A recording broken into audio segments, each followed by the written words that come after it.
नमस्ते, मी सिद्धांत. स्वागत आहे तुमचं आजची मराठी कथा या आपल्या आवडत्या यूट्यूब चॅनलवर. आज ऐकूया एक नवीन भावस्पर्शी कथा जिचं नाव आहे ऑलवेज ड्रीमिंग. कथेच्या लेखिका ज्योती रानडे. कथा बघायला सुरुवात करण्यापूर्वी एक छोटीशी विनंती.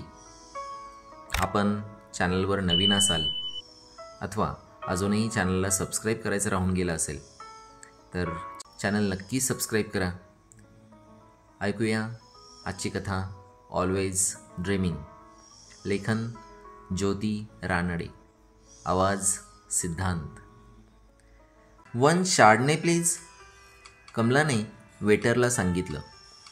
तो अदबीने मान लववून गोलाकार वाईन ग्लासमध्ये तिची शार्डने घेऊन आला. वाईनचे 2 घोट घेतल्यावर मन थोडं रिलॅक्स झालं असं तिला उगीचच वाटलं. काल कामाला जाताना आईनं एक पाकिट दिलं होतं, ते तिनं उघडलंही नव्हतं. कमले, माहिती व फोटो बघ तरी. आईची लग्नासाठी सतत चाललेली भुणभुण हल्ली वाढली होती. 32 वर्षांची झाली आहेस, आता उशीर नको. आई, मी काल एकाला भेटली आहे ग, बघू त्यानंतर.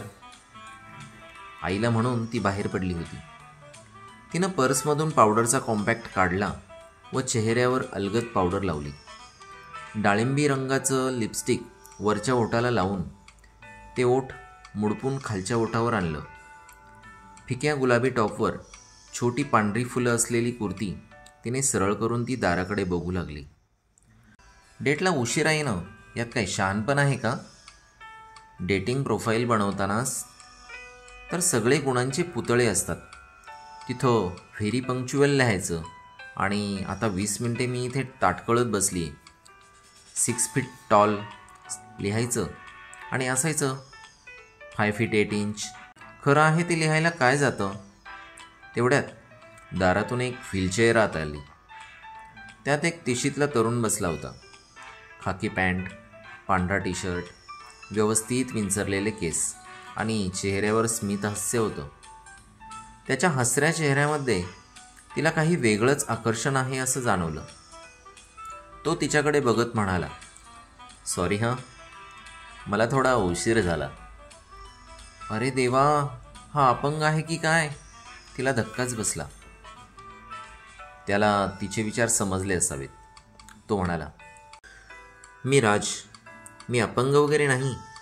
हॉर्स रायडिंग हे माझं पॅशन आहे.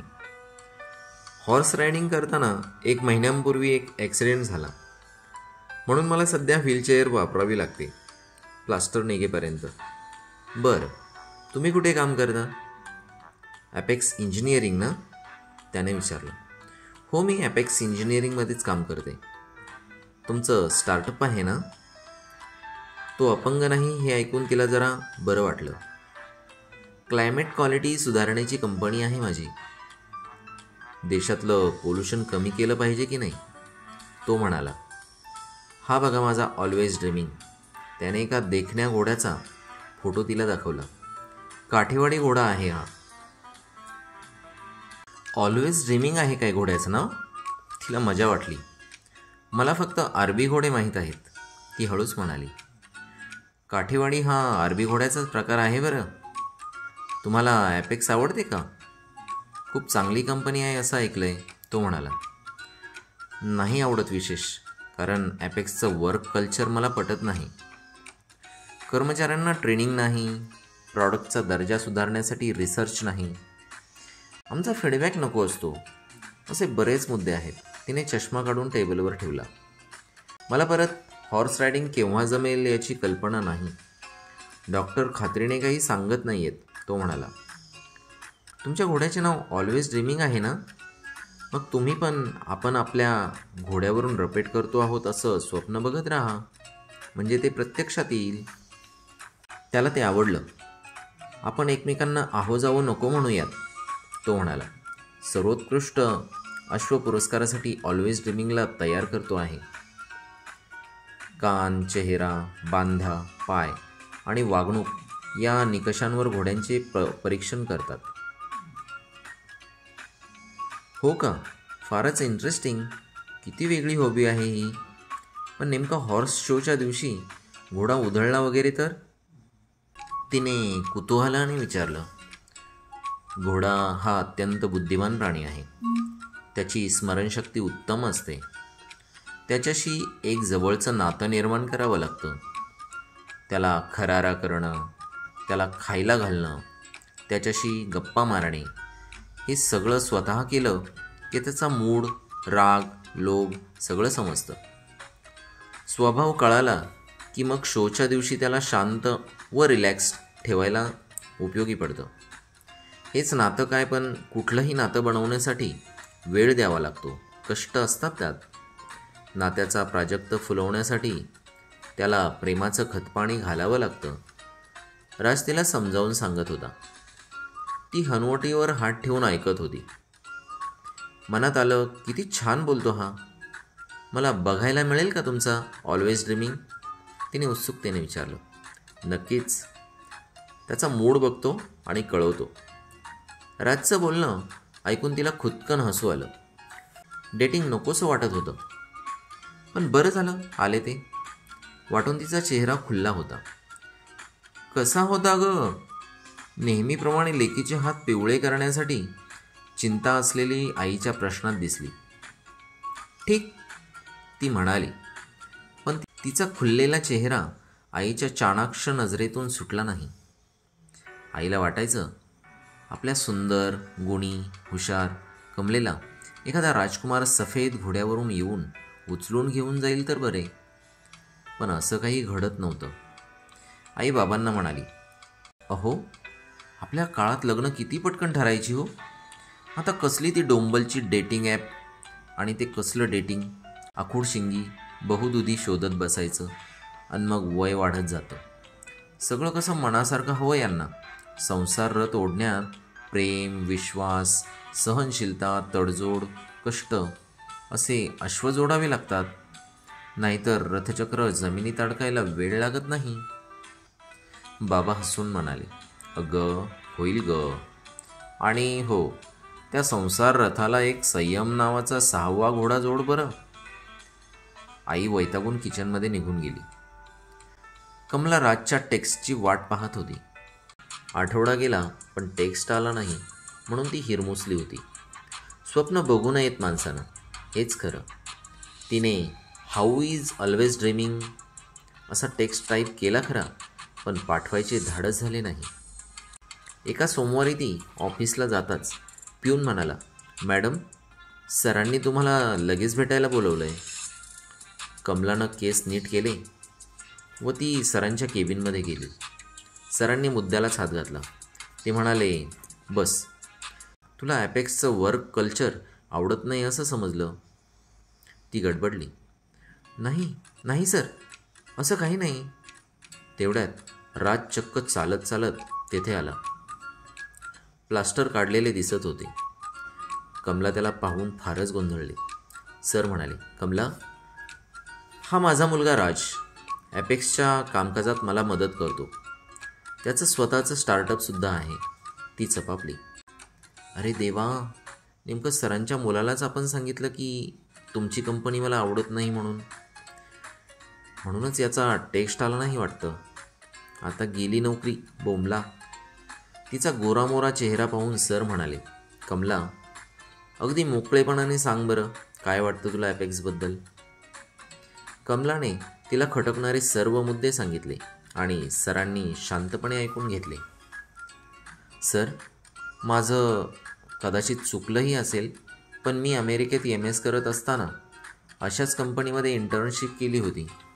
तिथलं वर्क कल्चर व आपलं यात मला फरक वाटला, म्हणून मी हे बोलले, ती म्हणाली. ठीक आहे, मी विचार करतो, सर म्हणाले. राज पण लक्ष देऊन ऐकत होता. ती केबिनमधून बाहेर पडली. तिला स्वतःचाच राग आला होता. राज नेमका सरांचाच मुलगा निघावा. आता नोकरी नवीन शोधली पाहिजे. संध्याकाळी घरी येताच तिनं काही ठिकाणी नोकरीसाठी अर्ज पाठविण्यास सुरुवात केली. अशीच एका संध्याकाळी ती निराश होऊन घरी बसली होती. राज भेटल्यापासून कोणाला भेटावंसंही वाटत नव्हतं. त्यात आता नोकरीची खात्री नव्हती. व राजकडून काहीही टेक्स्ट येईल असे वाटत नव्हतं. तेवढ्यात बेल वाजली म्हणून बाबांनी दार उघडलं.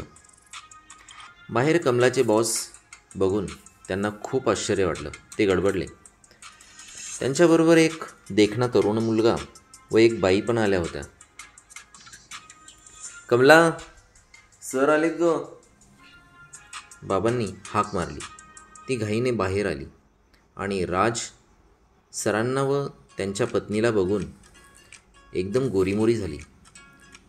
सर हसत बाबांना बोलले, माफ करा, फोन न करता आलो.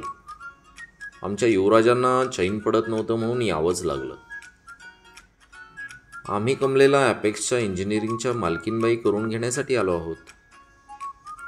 अर्थात तुमची परवानगी असेल तरच. राजला ती आवडली आहे. हॉर्स रायडिंगमध्ये पण कमलेला इंटरेस्ट आहे. हे त्याच्या दृष्टीने फार महत्त्वाचं आहे आणि तिचा स्पष्ट वक्तेपणा त्याला मनापासून आवडला आहे.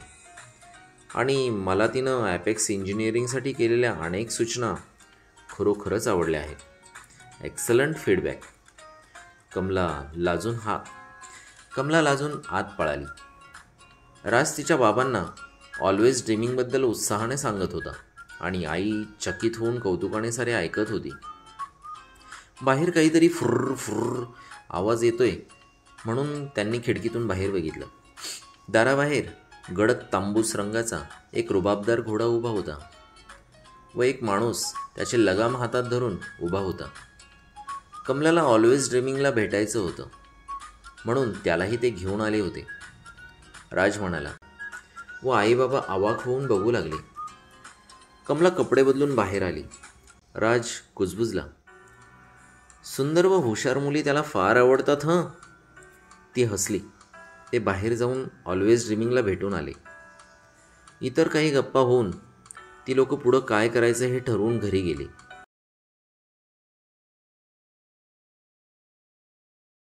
आई कौतुकाने लाजलेल्या कमलेकडे बघत राहिली.